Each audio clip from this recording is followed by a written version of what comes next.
იყო და არა იყო რა. იყო ერთი მხიარული თბილი გოგონა ნინიკო. როდესაც ის იღიმებოდა, ირგვლივ ყველაფერი ნათდებოდა. ის მხოლოდ ლამაზი კი არა, ძალიან ჭკვიანიც იყო. მან უკვე იცოდა, რომ სამყაროში ყველაფერს თავისი მუსიკა და სიმღერა აქვს.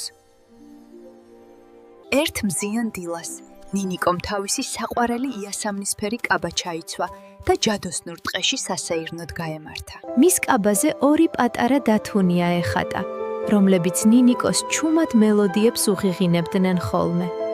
მას ტყეში საოცარი რამ დახვდა. ყვავილები უბრალოდ კი არ იზრდებოდნენ, ნაზად ირწეოდნენ და პატარა ზარებივით წკრიალებდნენ. ამ დროს მასთან ოქროსფერი პეპელა მოფრინდა. გამარჯობა ნინიკო. ჩასჭურჩულა პეპელამ ფრთების ფარფატით. პეპელა ნინიკოს თითზე ჩამოჯდა. მისი ფრთების მოქნევისას ჰაერში ნაზი, ვიოლინოს მსგავსი ჰანგები ისმოდა. ნინიკომ სიცილით დაიწყო სიმღერა. ლა ლა ლა დღემღერის.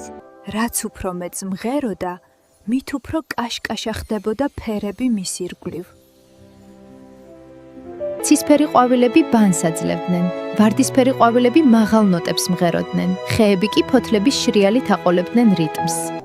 ნინიკო მიხვდა რომ ეს დღე მისი სიკეთითა და მუსიკით საზრდოობდა.